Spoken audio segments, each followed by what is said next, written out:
I am going to tell you about a man who spent months trying to rationalize a sequence of events that should not have been possible. The trip was routine. It was late 2025, and he was a salesman finishing a long route through Missouri. He was staying on the third floor of a mid-tier hotel, a place with a log cabin aesthetic that felt surprisingly cozy, despite being nearly empty. When you spend your life on the road, you rely on a rationality baseline. You hear footsteps in the hall or voices through the walls, and your brain automatically files them under standard hotel noise. It is a psychological survival tactic that allows you to feel safe in a building full of strangers. The danger of this baseline is that it creates a blind spot. When an actual anomaly occurs, the brain tries to force it into a category of safety, rather than recognizing a legitimate threat. The first disruption happened around midnight. The narrator stepped into the hallway and saw a gurney positioned halfway out of a room exactly 3 doors down from his own. He watched the situation escalate. 2 EMTs were working urgently. One performed aggressive chest compressions, while the other monitored a flatline tone. Before the narrator could see more, an EMT firmly ordered him back into his room. Back inside, he applied a standard rationality test to what he'd seen. A man had a medical emergency. Paramedics responded. It was a tragic but entirely logical event. This conclusion lulled him back into a sense of security.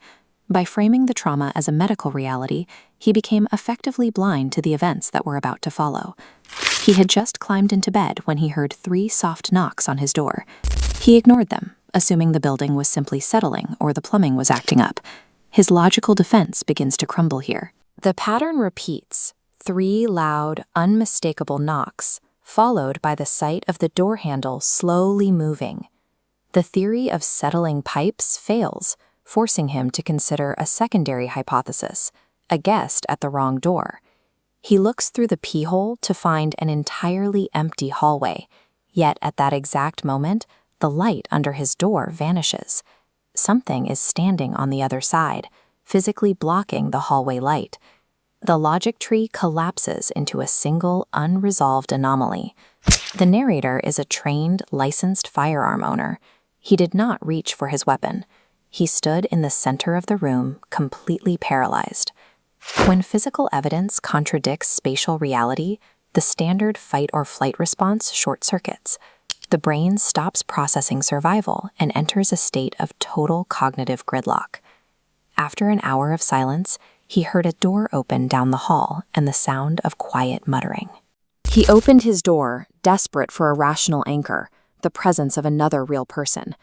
A man stepped out of the same room where the EMTs had been working earlier. He wore a white button-down and dark slacks, looking like any other business traveler, though his eyes were deeply sunken from exhaustion. The narrator asked if he had been with the man on the gurney. The stranger nodded and said, "There were 3 knocks. The 3rd time was when they answered." This statement destroys the rationality test. By connecting the medical crisis to the knocks at the door, the stranger eliminates any chance of a logical escape for the narrator. The next morning, the narrator sought the safety of administrative records. He went to the front desk to ask about the medical emergency from the night before. The clerk checked her logs and found nothing. She stated that the room in question was vacant all night and that only a few guests were registered on that floor, all of them at the opposite end of the hallway. The narrator looked at the floor plan and the registration data. A series of independent facts suddenly aligned into a specific, repeating number. His room was 312. The incident occurred exactly 3 doors down. There were 3 knocks, occurring twice. When staff errors and mechanical sounds are systematically eliminated, you are left with a mathematically precise impossibility. On every business trip since that night, the narrator has adopted new, rigid habits. He counts the doors between his room and the nearest stairwell, watching for the number 3. The tension remains because the pattern is unfinished. The knocks only occurred twice that night, leaving the stranger's rule mathematically incomplete. He has made a quiet resolution. If a 3rd set of 3 knocks ever arrives, he will not stay to find out what is on the other side. The long-term impact of an unexplained event is the loss of a predictable world. You are left with the knowledge that your own eyes can see things that have no place in a rational reality.